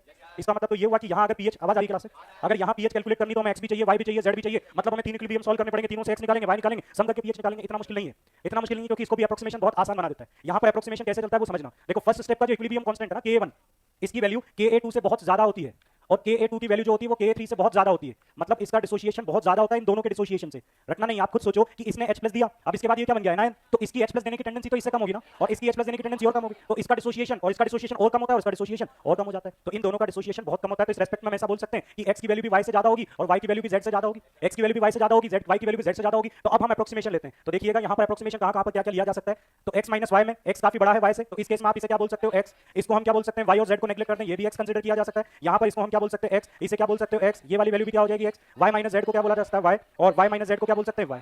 अब अगर मैं आपसे कहूं इनके इक्विलिब्रियम के एक्सप्रेशन लिखो, अगर आप K1 लिखोगे तो K1 कितना हो जाएगा X² C - X, तो K1 कितना आसान हो चुका है आपके लिए X² C - X। आप बोलोगे सर ये तो वही नजर आ रहा है जो हम वीक एसिड का लिखते थे, वीक मोनो। हाँ मैं आगे चल करके आपको ये बोलूंगा कि पॉलीप्रोटिक के लिए पीएच वगैरह जो भी डेटा हम बताते हैं वो K1 के रेफरेंस से बताते हैं, सारी चीजें उसी से मैच कर रही है, मतलब K2 K3 वाली स्टेप नेग्लिजिबल होगी। चलो अभी बात करते हैं उसकी, पहले K1 क्लियर है। अगर यहीं पर मैं Ka2 कैलकुलेट करूं तो Ka2 कितना हो जाएगा y into x upon x, x cancel out हो जाएगा, मतलब ये y के बराबर होगा। और यहाँ पर y किसकी कॉन्सेंट्रेशन है इक्विलिब्रियम पर, y किसकी कॉन्सेंट्रेशन है HPO4 की, तो मैं बोल सकता हूँ कि एक तरह से ये हमारे लिए क्या है HPO4 ही है। इजी हो गया। अगर कभी HPO4 पूछेगा तो हम सीधा क्या बोल देंगे, ये K2 के बराबर होगा, ये K2 के बराबर होगा। इसी तरह से अगर K3 का एक्सप्रेशन लिखना हो तो K3 क्या होगा XZ अपॉन Y, ये क्या हो जाएगा XZ अपॉन Y। तो ज्यादातर जो इन पर क्वेश्चन पूछे जाते हैं ना, या तो पीएच आपसे पूछेगा और पीएच आप किससे बता दोगे X से, या आपसे पूछेगा कि जब इक्विलिब्रियम एस्टैब्लिश होगा तो बताइए आप HPO4 की कॉन्सेंट्रेशन या PO4 की कॉन्सेंट्रेशन या इसकी कॉन्सेंट्रेशन आप बताओ। जब XYZ आपको पता लग जाएंगे तो आप सबकी कॉन्सेंट्रेशन बता सकते हो। और आगे हम क्वेश्चन भी देखेंगे तो आपको अंदाजा लगेगा कि XYZ में काफी डिफरेंस होता है, इसलिए हमने Y और Z को नेगलेक्ट किया है यहाँ पर। क्लियर है क्या ये बात सारी आपको? तो ये पार्ट सब इंटरेस्टिंग तब लगता है जब साइमल्टेनियस इक्विलिब्रियम समझाओ, क्योंकि साइमल्टेनियस समझ लिया तो फिर आपको लगेगा कि हाँ चलो ठीक है, उन्हीं चीजों को काफी लेंदी कर दिया है, काफी डिटेल में बता दिया और उसी से हमने किसको डिफाइन कर दिया K1 K2 K3 को, जो हम शुरू से लिख रहे हैं। क्लियर है क्या बात? चलो अब अगर इसकी पीएच बताओगे तो पीएच के लिए आप किसे टारगेट करोगे H+ को। तो अगर हमें यहाँ पर पीएच बतानी है तो हम बात करेंगे H+ कॉन्सेंट्रेशन की, और हमें ये पता है कि यहाँ पर H+ कॉन्सेंट्रेशन किसके बराबर है X के बराबर है। अब X आप कहाँ से लेकर आओगे यहाँ से, अब यहाँ से X लाने के दो तरीके, या तो नेगलेक्ट करो या मत करो। तो पहली कोशिश हमारी क्या होती है कि नेगलेक्शन से ट्राई करें। अगर मान लीजिए आपने X को नेगलेक्ट किया और आपको पता चला कि X वाकई में नेग्लिजिबल है, तो यहाँ से X की वैल्यू कितनी आ जाएगी आपके पास, इफ C - X को अगर C लिख दिया जाए तो यहाँ से X की वैल्यू कितनी आ जाएगी √Ka1 * C। देखो आपने जो वीक मोनोप्रोटिक एसिड पढ़ा था, सबसे पहले जो पीएच पढ़ी थी उसमें Ka1 नहीं था, केवल Ka था, उसमें डिफरेंस क्या, इसमें Ka1 आ गया। उसमें पीएच का फॉर्मूला क्या था आपके पास, हाफ Pk - log C, तो इसमें भी फॉर्मूला यही बनेगा Pka - log C, लेकिन यहाँ पर आप Ka कौन सा लोगे Ka1, तो pH = half Pka1 - log C, ये क्या बन जाएगा पीएच का फॉर्मूला। तो हम फिर से कहेंगे कि पॉलीप्रोटिक एसिड के लिए जो क्वेश्चन का जवाब दिया जाता है वो केवल किससे दिया जाता है, पहले वाले H+ के बेसिस पर। अभी बंद करवा दो, पहले इसको लिख लो। हाँ मैं बंद करवा दूंगा, इसको लिख लो पहले, फटाफट से लिखो। एसी भी ऑफ कर देना, लिख लिया क्या? ये मैंने बोला कि इन सबका इक्विलिब्रियम कांस्टेंट जो होता है ना, इसमें K1 K2 से काफी ज्यादा होता है और K2 K3 से बहुत ज्यादा होता है। देखो इसका डिसोसिएशन हाई है ना इन तीनों में। देखो इसने H+ दिया तो ये क्या बन गया H2PO4 माइनस। अब इसकी तो H+ देने की टेंडेंसी ऊपर वाले से कम है ना, क्योंकि ये खुद एक एनायन है, ये केटायन को अलग क्यों करेगा? तो इसकी H+ देने की टेंडेंसी उससे कम है, इसकी H+ देने की टेंडेंसी और कम है। तो K1 K2 से ज्यादा, K2 K3 से बहुत ज्यादा होता है। तो अगर ऐसा है तो X Y से ज्यादा होगा, Y Z से ज्यादा होगा। हाँ, सब रिजल्ट है। बाकी आपको ये हमेशा पता है कि आप किस अप्रोक्सीमेशन पर कौन सा आंसर दे रहे हो। x की वैल्यू निकालो, x की वैल्यू अगर आपको यहाँ पर पता चल रहा है कि x कहाँ से निकालोगे, यहाँ से। आप x कैसे निकालोगे? दो तरीके, या तो क्वाड्रेटिक सॉल्व करके निकालो या फिर पहले x को नेगलेक्ट कर दो। आपने x को नेगलेक्ट किया और x की वैल्यू बहुत कम मिली, इसका मतलब आपने सही किया, आपको x मिल गया और x की वैल्यू से आप क्या निकाल सकते हो? H+ कॉन्सेंट्रेशन क्या है? x ही तो है। तो अगर आपको यहाँ से x पता चल जाएगा, यहाँ से x पता चल जाएगा, तो x क्या होगा? H+ कॉन्सेंट्रेशन, और x इज इक्वल टू कितना होगा? इसको नेगलेक्ट कर दोगे तो x is equal to √KAC हो जाएगा। तो x इज इक्वल टू कितना हो जाएगा? √KAC, और इसका नेगेटिव लोग तो pH बन जाएगी। ठीक है भाई, x हमने पता किया फर्स्ट वाले इक्विलिब्रियम से, और उसमें कौन सी कंडीशन लगा दी है? C - x को c मान लिया है।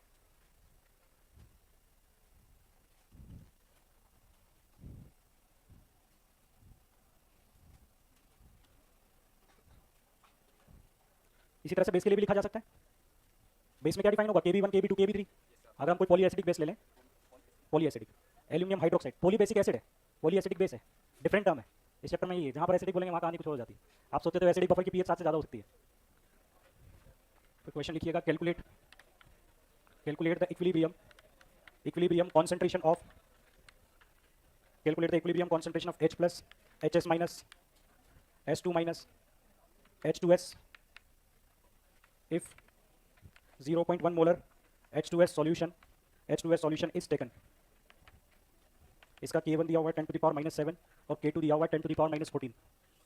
फिर इस क्वेश्चन को ट्राई कीजिएगा।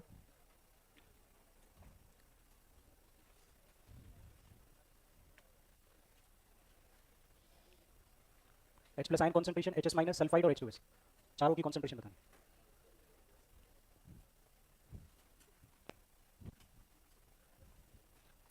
तो सबसे पहले तो इसका डिसोसिएशन लिख लो ताकि आपको ये पता चले कि कौन सा डेटा किसकी कॉन्सेंट्रेशन बनेगा। तो सबसे पहले तो H2S डिसोशिएट होगा H+ और HS- में, फिर HS- डिसोशिएट होगा H+ और S2- में, और इक्विलिब्रियम शुरुआत में ये कितना है? 0.1। तो इक्विलिब्रियम पर कितना होगा? 0.1 - x, ये x होगा, ये x होगा, x - y, ये y होगा, ये y होगा। H+ दोनों जगह कितना हो जाएगा? x + y, x + y, और अप्रोक्सीमेशन ले लेंगे। K1 K2 10⁻⁻7 and 10⁻⁻14। तो K1 दिया हुआ है 10⁻⁻7, K2 दिया हुआ है 10⁻⁻14, दोनों वैल्यूज आपको गिवन है।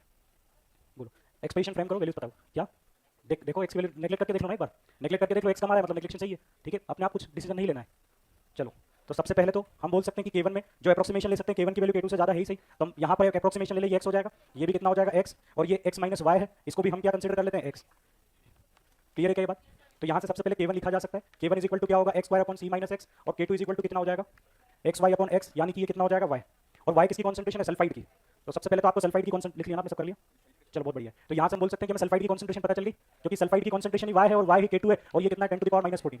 तो एक आंसर तो हमारा आ गया, सल्फाइड कॉन्सेंट्रेशन आ गई। अब हमें बताना है H+ कॉन्सेंट्रेशन, H2S, जो भी अब आपको कैलकुलेट करना है उसके लिए आपको x कैलकुलेट करना पड़ेगा। तो पहले इससे x कैलकुलेट कर लेते हैं, 10⁻⁻7 x² / 0.1 - x। अब आप x को एक बार नेगलेक्ट करके देख लो, x की वैल्यू कम आती है तो ठीक है। If 0.1 - x is equal to 0.1, तो सॉल्व किया तो 10⁻⁻7 इज इक्वल टू x² / 0.1 आएगा। यहाँ से x इज इक्वल टू कितना आ जाएगा? 10⁻⁻4। इट मीन्स ये अप्रोक्सीमेशन सही था। अगर ये अप्रोक्सीमेशन सही है, x आपको पता चल गया, तो बाकी सारे डेटा आ जाएंगे। हमें बतानी है H+ कॉन्सेंट्रेशन, ये किसके बराबर है? x के बराबर, तो ये कितना हो जाएगा? 10⁻⁻4 मोलर। अगर pH भी बतानी होती तो pH कितनी आ जाती? 4। दूसरा HS- कॉन्सेंट्रेशन, ये कितना है? x - y, तो ये भी कितना है? x है, और ये कितना होगा? 10⁻⁻4। और क्या बचा हुआ? H2S कितना है? c - x, यानी कि 0.1, c कितना है? 0.1, इससे किसको माइनस करना है? 10⁻⁻4 को, तो ये भी कितना रह जाएगा? 0.1 ही रहेगा। H2S भी कितना है? 0.1 ही। देखो सॉल्यूशन उतना ही आसान बन जाता है, लेकिन हर सॉल्यूशन पर, हर स्टेप पर आपको वही सब लगाना जो आपने पढ़ी है। क्लियर है क्या? तो सल्फाइड पूछे, H2S पूछे, ये वो क्वेश्चन होते हैं जो कई सारे बच्चे बना ही नहीं पाते हैं, क्योंकि उनका इंटरेस्ट वहीं पर नहीं होता है कि हम इसका इक्विलिब्रियम लिख कैसे रहे, क्योंकि ये लिखना ही नहीं आता K1 K2, तो वो अप्रोच और मुश्किल हो जाती है। बोलो कौन सा? देखो जी हाँ, ये अप्रोक्स मान लिया ना, 0.1 में से 10⁻⁻4 माइनस करोगे, वैल्यू 0.1 के आसपास ही आएगी। ठीक है, हो गया क्या? नेक्स्ट लिखिए फिर। हाँ बोलो क्या? देखो कहाँ तक की कोई लिमिट नहीं है, आप लिमिट में देखो, सिंपल सी भाषा बोली ना मैंने, K1 रख लो, x चेक कर लो कितना आ रहा है, 10⁻⁻4 आ रहा है। अब बताओ 10, आपकी इच्छा है कि नहीं करना नेगलेक्ट, माइनस कर लो, रख करके माइनस कर लो, कितना बदलाव आ जाएगा 0.1 में, आपके आंसर में कितना चाहिए? हाँ, 10⁻³ भी नेग्लिजिबल होगा इसमें से। ठीक है, वो भी बहुत छोटी वैल्यू, 0.1 के आगे 100 टाइम्स वैल्यू आ रही है ना। हाँ क्या, कहाँ पर ये K1 = x² c - x था, वहाँ पर S2 माइनस, अरे K2 आपको मिल गया, K2 किसके बराबर है? y के बराबर। और y कौन, एक बार देख चेक किया करो भाई, y किसकी कॉन्सेंट्रेशन है? सल्फाइड की, तो K2 ही सल्फाइड की कॉन्सेंट्रेशन है। ठीक है, हाँ बोलो। हाँ हाँ, ये 99.9% टाइम लगेंगे, अब 0.1% कहीं ना कहीं चांस लेकर चलना पड़ेगा ना। बोलो आंसर। ये सारे अप्रोक्सीमेटेड कैलकुलेशन है बेटा। एक्स दोगे आंसर, वाई निकाल, वाई कहां से पता करोगे बताओ? इस इक्वेशन से वाई रख करके देख लो, वाई कितना है 10 टू द पावर -4। आप आपकी इच्छा है ना वो चीज करो, आप अपनी इच्छा को मत मारो, लेकिन मुझे परेशान मत करो। देखो आपकी h प्लस, क्योंकि अगर मैं एक ही चीज बार-बार बोलूंगा ना तो आपको लगेगा कि यार जबरदस्ती हमको समझाने की कोशिश कर रहे हैं। आपकी इच्छा है कि x प्लस y को नेगलेक्ट मत करो। x कितना आ रहा है आपके पास 10 टू द पावर -4, y कितना आ रहा है 10 टू द पावर -14, ऐड करके लिख लो, ऐड करके लिख लो। अब बताओ, ये आपकी इच्छा है ना, फिर बाकी ऑप्शंस भी रहते हैं, बहुत सारी चीजें होती है। तो हाँ वो बिल्कुल सही है, उसमें आपको 100 में से 1 नंबर ज्यादा मिलता बाकी लोगों से। आप सोचो वो तो बिल्कुल सही है ना, लेकिन आप बताओ एक समझदार इंसान ऑप्शन सामने देख करके वो क्यों ऐड करेगा इसको? अब बताओ, ये तो हर केस में आएगा ना, हर क्वेश्चन में आप इस तरह से डिस्टर्ब करोगे क्या? बिल्कुल रियल चीजें बिल्कुल अलग है, एग्जैक्ट आंसर नहीं निकाल रहे हम, अप्रोक्सीमेटेड कैलकुलेशन है सारी, सब चीज बहुत, फिर ये सब बदल जाएगा। आप अगर y नेगलेक्ट नहीं करोगे तो k2 भी कुछ और आएगा, ये y भी कुछ और आएगा। हो सकता है जो 10 टू द पावर -14 आ रहा है उससे भी कम है, y की वैल्यू 10 टू द पावर -14 से भी कम आएगी। लेकिन इतना उलझने से क्या मतलब है? वैसे जिंदगी में समस्या कम थोड़ी है। अगर ऐसे एक क्वेश्चन में 10 मिनट दे देंगे तो फिर हम एक क्वेश्चन ऑटोमेटिकली कम हो जाता है। लिखो what is the H plus and B minus ion concentration in a solution.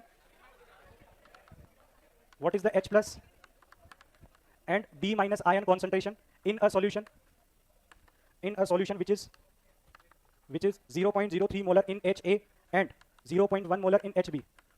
दोनों का मिक्सचर है, दोनों की कंसंट्रेशन आपको दी हुई है। यहाँ पर HA का Ka दिया हुआ है 10 टू द पावर -4 और Ka दिया हुआ है HB का 10 to the power -10, 10 to the power -10। दोनों की कंसंट्रेशन आपको दी हुई है HA HB की, और H प्लस और B माइनस की कंसंट्रेशन पूछी है। क्योंकि देखो दिक्कत क्या होती है कि आप जब क्वेश्चन कर रहे होते हो तो आप हमेशा गलत फॉर्मूला लगा रहे होते हो, तो अप्रोक्सीमेशन जिसकी आप चिंता कर रहे होते हो वहां तक तो आप पहुंचते ही नहीं हो। जो आप सोच रहे होते हो उस अप्रोच तक तो जाते नहीं हो, पहले तो फॉर्मूला दिमाग में नहीं आता क्या लगाएं। पहले केस को आइडेंटिफाई करो, किस केस में जाना चाहिए। दोनों एसिड कैसे हैं, वीक है, तो वीक वीक का मिक्सचर वाला केस बनेगा। पहले केस को आइडेंटिफाई करो, क्योंकि इस चैप्टर में पहली दिक्कत ये होती है कि हमें कंडीशन आइडेंटिफाई करनी पड़ती है कि किस वाले तरीके से क्वेश्चन बनाना है। तो कुछ ऐसे क्वेश्चन आधा चैप्टर पढ़ने के बाद फिर कॉन्फिडेंस बढ़ने लगता है। क्या? हाँ देखो, आपको विस्ट्रॉन्ग के लिए कभी के मेंशन ही नहीं होगा, वो मेंशन होगा तो वेरी हाई वैल्यू होगी। तो ये सब वीक की कैटेगरी में आते हैं। देखो ना 10 टू द पावर -4, -10, -12, ये तो बहुत ज्यादा वीक एसिड होते हैं। ठीक है, ये मन में किसी की शंका नहीं रहनी चाहिए कि इनमें से कोई स्ट्रॉन्ग तो नहीं है। इस बच्चे ने जो पूछा है वो ध्यान रखिएगा। तो सबसे पहले तो हम क्या कहेंगे कि दोनों का डिसोसिएशन होगा H प्लस A माइनस, ये कितना होगा HB, H प्लस और B माइनस। कॉन्सेंट्रेशन इसकी 0.03 है, 0.03 माइनस x और ये x होगा, ये 0.1 माइनस y और x प्लस y दोनों जगह होगा। ठीक है क्या? तो x प्लस बताना है तो x प्लस y चाहिए। तो इसमें एक तो फॉर्मूला बनाया था आपने √Ka1C1 प्लस Ka2C2, तो चेक कर लो। तो पहले तो हम x प्लस y निकाल लेते हैं। देखो नेग्लिजिबल होंगी ये वैल्यूज, आगे आपको पता चलेगा। पहले x प्लस y निकाल लो, यानी h प्लस कॉन्सेंट्रेशन। हमें डायरेक्ट फॉर्मूला लिख रहा हूँ, देखो पूरा प्रोसेस नहीं बता रहा हूँ क्योंकि पहले बता चुका हूँ। सीधा h प्लस कॉन्सेंट्रेशन कितना आएगा, √Ka1C1 प्लस Ka2C2, वहां से डायरेक्ट। अभी आप लोगों को लगा होगा कि सर ये तो अप्रोक्सीमेशन पर था। देखना अभी x और y की जो वैल्यूज आपके पास आएंगी वो बहुत छोटी आएंगी। √Ka1C2 प्लस √Ka2C2, Ka1C1 और Ka2C2 की value Ka1 10 to the power -4 है और C कितना दिया हुआ है 3 × 10 टू द पावर -2। ये Ka1C1 प्लस Ka2 कितना दिया हुआ है 10 टू द पावर -10 और C कितना दिया हुआ है 0.1। क्लियर? तो ये कितना हो जाएगा √3 × 10 to the power -6 plus 10 to the power -11। क्या करें, कॉमन ले लो या फिर ऐसा बोल दो कि 10 टू द पावर -11 से हमारा कोई वास्ता नहीं है। ठीक है, और ये नहीं बोलना चाहो तो आप हाँ खुद को परेशान कीजिए। ये x प्लस वाई होगा √3 × 10 टू द पावर -3। ठीक है, मैंने 10 टू द पावर -11 को नेग्लेक्ट कर दिया है, इसको नेग्लेक्ट कर दिया है। क्या बोल रहे हो? देखो आप एक दिक्कत क्या है कि मैं अगर ये स्टेटमेंट बोलता हूँ इसको नेग्लेक्ट कर दो तो आप लोगों को कहीं ना कहीं शक होता है। अब उस चीज का तो मैं कैसे इलाज कर सकता हूँ? तो दुनिया में सभी टीचर्स नेग्लेक्ट करते हैं बेटा। ठीक है, सभी नेग्लेक्ट करते हैं, किसी के पास इतना समय नहीं है कि वो इसको कैलकुलेट करेंगे, सॉल्व करेंगे। √3 × 10 टू द पावर -3 लिख लिया, ये h प्लस कॉन्सेंट्रेशन है और ये किसकी वैल्यू, x प्लस y की वैल्यू है। अब y पता कीजिए, y पता करने के लिए हम बोल सकते हैं K1 इक्वल टू कितना है, x plus y into x upon 0.03 minus x है। तो यहाँ पर अगर हम x को नेगलेक्ट कर दें और x प्लस y की वैल्यू आपको पता है, x प्लस y कितना √3 × 10 टू द पावर -3। कोई क्वाड्रेटिक मत बनाओ, इस पूरे की वैल्यू आपको पता है, इस पूरे की वैल्यू आपको पता है और 0.0 इसमें मैं नेगलेक्शन खुद से ले रहा हूँ। अभी हम चेक कर लेंगे x की वैल्यू कैसी आती है। K1 कितना दिया हुआ है, K1 दिया हुआ है 10 टू द पावर -4 और x प्लस y कितना है √3 × 10 टू द पावर -3 और ये x होगा और ये कितना है 0.03 है। इसको आप सॉल्व करोगे तो x किस रेंज में आएगा भाई? इसे सॉल्व करेंगे तो ये आएगा 3 × 10 to the power -6 upon √3 × 10 to the power -3, ये x आएगा। यहाँ से सॉल्व करोगे तो x कितना आ रहा है √3 × 10 टू द पावर -3, बहुत कम आ रहा है x। मतलब x का जो नेगलेक्शन हमने अब तक किया है वो बिल्कुल सही किया है। क्लियर है क्या? x बहुत कम आ रहा है और ऐसे केसेस में हमें नेगलेक्शन लेकर आगे बढ़ना ही पड़ेगा। y भी निकालो, x किसकी और क्या पूछा था क्वेश्चन में, b माइनस पूछा था। वैसे x की जरूरत नहीं थी, क्वेश्चन में आपसे b माइनस पूछा है। चलो b माइनस निकालो, b माइनस आप सेकंड इक्वेशन से निकाल सकते हो, x प्लस y से निकाल सकते हो। हाँ बोलो, ये x की वैल्यू आ रही है, लेकिन देखो कई लोग ये कहेंगे कि x प्लस y और ये दोनों बराबर है क्या, और यहाँ से अगर हम y निकालेंगे तो y 0 आ जाएगा। तो यहाँ से y नहीं निकालेंगे, y के लिए हमें किस पर जाना पड़ेगा, सेकंड इक्विलिब्रियम पर Ka2। मतलब देखो अल्टीमेटली वही अप्रोक्सीमेशन बन गया कि y बहुत कम है, लेकिन बहुत कम का मतलब y को 0 थोड़ी ना बोल देंगे। तो अगर y को निकालना पड़ेगा तो इस वाली इक्वेशन पर चले जाओ, ये कितना है x plus y into y upon 0.1 minus y। यहाँ पर x प्लस y क्या होगा, वही वैल्यू रख सकते हैं √3 × 10 टू द पावर -3। ये कितना होगा √3 × 10 टू द पावर -3, y हमें पता करना है और 0.1 माइनस y को क्या लिख दें 0.1 और Ka2 की वैल्यू आपको दी है 10 टू द पावर -10। तो यहाँ से अगर सॉल्व करेंगे y इज इक्वल टू कितना आएगा 10 to the power -10, 10 to the power -11 upon -3, ये कितना आ जाएगा 1 upon √3 into 10 to the power -8। यहाँ से आएगा। देखो y कितना कम आ रहा है x से, इसलिए x प्लस y की वैल्यू अप्रोक्सीमेटली x ही आ रही है। बोलो बेटा क्या कितना रहेगा, मतलब किसकी कॉन्सेंट्रेशन, के की वैल्यू बेटा स्ट्रॉन्ग एसिड के लिए वैसे तो लिखा होगा, आप पहचान जाओगे कि स्ट्रॉन्ग H2SO4 होगा, HNO3 होगा। नहीं लिखा हुआ है तो उसकी के की वैल्यू तो बहुत हाईली पॉजिटिव होती है। कितनी क्या 10 to the power 5, 10 to the power 4, 10 to the power 10 लिखता ही नहीं है उनके लिए, वो मेंशन होता है स्ट्रॉन्ग है या पहचान जाते हैं। आप मुझे बताओ, आपने कभी लाइफ में ऐसा क्वेश्चन देखा था नहीं पहचान पाए? तो आप मुझे वो क्वेश्चन बताओ ना जहाँ प्रॉब्लम आई है। आप मुझे कोई ऐसा केस बताओ कि हाँ मैं पहचान ही नहीं पाई हूँ कि कौन स्ट्रॉन्ग है कौन वीक है, तब फिर बात करें। बोलो। y को नेगलेक्ट करके x निकाल सकते हो बिल्कुल, क्योंकि एट द एंड y को नेगलेक्ट करो तो x वहां से भी बता सकते हो, k1 से भी बता सकते हो। वहां पर भी वही किया हमने। लिख लिया क्या? नेक्स्ट लिखिए। नेक्स्ट लिखो, अ सॉल्यूशन कंटेन्स, तो यही y पूछा था, यही b माइनस कॉन्सेंट्रेशन होगा, यही b माइनस कॉन्सेंट्रेशन होगा। तो h प्लस कॉन्सेंट्रेशन भी आ गई, b माइनस कॉन्सेंट्रेशन भी आ गई। नेक्स्ट क्वेश्चन है, a solution contains 0.09 molar, a solution contains 0.09 molar HCl। HCl अब स्ट्रॉन्ग है इतना आपको यकीन होना चाहिए कि हाइड्रोक्लोरिक एसिड है, हाइड्रोक्लोरिक एसिड है। 0.09 मोलर Cl2CH अब ऐसा अजीब फॉर्मूला आपको दिखे तो आप क्या देखोगे, COH वाला ग्रुप है, कार्बोक्सिलिक वाला है, और ये वीक ही होगा। Cl2CH and 0.1 molar CH3COH acetic acid. pH of the solution, pH of the solution is equal to 1, pH of the solution is equal to 1। इस क्वेश्चन में pH आपको दी हुई है, K of CH3COH is 10 to the power minus 5। Find the value of, find the Ka for Cl2CHCOH, find the value of Ka for Cl2CHCOH। ये homework का question है भाई, एक और क्वेश्चन दे रहा हूं मैं इसके साथ में। वो आप एक बार इक्वेशन जमाना, उसके बाद देखना कि उससे जो H+ कॉन्सेंट्रेशन आ रही क्या इस pH को फॉलो कर रहा है। आप देखो ये इससे इसकी pH के बराबर नहीं आएगा, मतलब इसमें अप्रोक्सीमेशन नहीं लेना पड़ेगा। हाँ मैंने बोला था ज्यादातर वही आता है, लेकिन कहीं ना कहीं वेरी तो कर सकता है ना, इसीलिए क्वेश्चन करवाया मैंने आपको। ठीक है, अगर मैं नहीं बताता तो फिर हमेशा वही चीज मान देना। नेक्स्ट लिखो, अरे गलत नहीं होने दूंगा तुम्हारे साथ यार, कब तक अपने आप को प्रूफ करूंगा भाई। A solution contains, a solution contains 0.1 molar H2S and 0.3 molar HCl, 0.3 molar HCl. Calculate the concentration of, calculate the concentration of HS minus, S2 minus, and the pH, and the pH if K1 and K2 for H2S, K1 and K2 for H2S are 10 to the power minus 7 and 10 to the power minus 14. चलो ये भी आप लोग एक बार try करना, दोनों next lecture में discuss करेंगे। ठीक है, इसके बाद 2 मिनट और दो, मैं आपको बताता हूँ उसके बाद क्या है। बोलो। केवल H+ अलग हो जाएगा, Cl2CH, ये कार्बन से बॉन्डेड Cl है, ये अलग नहीं होता है। लिख लिया क्या आपने? टाइम हो गया, बस केवल एक मिनट और लूंगा, कुछ लिखना नहीं है आपको, बस समझ लो। चलो बोर्ड पर देखिएगा भाई, सब लोग बोर्ड पर देखिएगा। आप लोगों ने अब तक वीक एसिड, वीक बेस की pH कैलकुलेशन पढ़ लिया, स्ट्रॉन्ग एसिड, स्ट्रॉन्ग बेस की pH कैलकुलेशन, इनके मिक्सचर की pH कैलकुलेशन भी आपने पढ़ ली, इनको मिक्स करेंगे तो इनमें pH कैलकुलेशन भी आपने पढ़ा। ठीक है, कुछ क्वेश्चन देखना, आप अप्रोक्सीमेशन करना, आंसर ना आएंगे कोई दिक्कत नहीं है, बट एक बार चीजें सारी क्लियर होनी चाहिए। वीक एसिड, वीक बेस, इसका मिक्सचर आपने पढ़ लिया, इसमें आप लोगों ने पॉलीप्रोटिक एसिड पढ़ लिया, या पॉलीबेसिक, पॉलीप्रोटिक कहो या पॉलीबेसिक कहो। ठीक है, अब नेक्स्ट पार्ट जो होता है चैप्टर का, होता है सॉल्ट हाइड्रोलिसिस। देखो सॉल्ट हाइड्रोलिसिस का मतलब क्या है कि हम किसकी pH की बात करेंगे। अभी तक आप किसी एसिड या बेस की pH कैलकुलेट कर रहे थे, अब हम बात करेंगे सॉल्ट सॉल्यूशन की pH की। तो यहाँ पर क्वेश्चन ये रेज होता है कि क्या सॉल्ट सॉल्यूशन भी एसिडिक बेसिक होते हैं? सॉल्ट सॉल्यूशन भी एसिडिक बेसिक होते हैं। जैसे कि NaCl को पानी में डिसॉल्व करे तो आपको ये जानने को मिलेगा कि NaCl का सॉल्यूशन तो न्यूट्रल ही है। अब न्यूट्रल है तो मैंने बोला चाहे कैसा भी सॉल्यूशन हो, H+ OH माइनस तो सभी में होंगे, इसमें भी H+ OH माइनस होंगे, बराबर होंगे। इसकी अगर pH निकालेंगे तो कितनी आएगी? 7। तो NaCl सॉल्यूशन की pH आपको कितनी मिलेगी? 7 मिलेगी। लेकिन वहीं पर मैं आपसे बात करूंगा सोडियम एसिटेट की CH3COONA की, ये भी एक सॉल्ट है, ये भी एक सॉल्ट है। इसको वाटर में डिसॉल्व करेंगे, एक्वा सॉल्यूशन बनाएंगे और इसका सॉल्यूशन बनेगा बेसिक। इसकी pH जो आएगी वो ग्रेटर देन 7 आएगी। अब क्वेश्चन ये आएगा कि इसकी pH कैसे कैलकुलेट करते हैं, या फिर ये वाटर को बेसिक क्यों बना देता है? इसने वाटर को बेसिक एसिडिक नहीं बनाया, न्यूट्रल ही रखा। देखो आपको ये तो पता है वाटर न्यूट्रल क्यों, क्योंकि H+ OH माइनस बराबर है। तो सिंपल सी बात ये कि NaCl ने इस इक्वालिटी को डिस्टर्ब नहीं किया, और दूसरा रीजन क्या है कि सोडियम एसिटेट ने डिस्टर्ब कर दिया, इसलिए सॉल्यूशन कैसा हो गया? बेसिक हो गया। वहीं पर अगर मैं आपसे बात करूंगा कि NH4Cl को डालोगे वाटर में तो इसका जो सॉल्यूशन होगा उसकी pH कम हो जाएगी, ये एसिडिक हो जाएगा। तो यहाँ पर इनकी pH को, इनके नेचर को समझने के लिए जिस टॉपिक को हम स्टडी करेंगे वो होगा हाइड्रोलिसिस। और हाइड्रोलिसिस में मैं आपको बताऊंगा कि इसके आयन कौन से हैं, Na+ और Cl-। अब कोई भी अगर आयन आप पहचान पाए तो आप उस आयन का पेरेंट एसिड या पेरेंट बेस पता कर सकते हो। तो Na+ अगर कोई आयन है तो वो किस केटायन हमेशा बेस का आयन होगा, और एनायन एसिड का आयन होगा। तो Na+ किसका आयन है? NaOH का। तो इसका पेरेंट बेस कैसा है? स्ट्रॉन्ग। इसका पेरेंट एसिड कैसा है? स्ट्रॉन्ग। तो आगे मैं आप लोगों को बताऊंगा कि स्ट्रॉन्ग एसिड और बेस के आयन जो होते हैं वो हाइड्रोलिसिस परफॉर्म नहीं करते हैं, वो हाइड्रोलिसिस परफॉर्म नहीं करते हैं। तो इन्होंने वाटर से रिएक्शन नहीं की, हाइड्रोलिसिस नहीं किया। जबकि इसमें आपको एक वीक एसिड का आयन नजर आ रहा है, यहाँ पर हाइड्रोलिसिस होगा, और हाइड्रोलिसिस की वजह से pH कितनी हो जाएगी? 7 से ज्यादा। लेकिन 7 से बहुत ज्यादा नहीं होती है। ऐसा नहीं होता कि पानी में हम सॉल्ट मिलाते तो उसकी pH 12 13 हो जाएगी, इसको मिला देंगे तो pH 7 से थोड़ी ज्यादा हो जाती है, 7.5 या 8 इसके आसपास वेरी करती है, बहुत ज्यादा चेंज नहीं आता है। तो हाइड्रोलिसिस से pH अफेक्ट होती है, लेकिन बहुत ज्यादा अफेक्ट नहीं होती है। मतलब आगे चलकर मैं बताऊंगा कि हाइड्रोलिसिस काफी नेग्लेक्शन प्रोसेस है, मतलब ये भी काफी, इसका भी जो डिग्री होता है ना वो बहुत कम होता है। जिस तरह से वीक एसिड का हम डिग्री ऑफ डिसोसिएशन कम लेते हैं, उसी तरह से NH4Cl में कौन हाइड्रोलिसिस परफॉर्म करेगा? वीक बेस का आयन NH4+। Cl- किसका आयन है? स्ट्रॉन्ग एसिड का। तो इसी पर विस्तार से चर्चा करेंगे, pH कैलकुलेशन पढ़ेंगे नेक्स्ट लेक्चर में। ठीक है, और देखो एक बार फिर से क्लियर बोलता हूं कि जिन लोगों को अटेंड करनी क्लासेस ईमानदारी से सारी क्लासेस अटेंड करो। ठीक है, और छोड़नी तो फिर आप सारी छोड़ो। ठीक है, तो अगर 10-20 और कम होना है तो पहले डिसाइड कर लो, लेकिन बने रहना तो फिर उतने लोग बने रहे जिन पर मेहनत की जा सके। ठीक है, थैंक यू।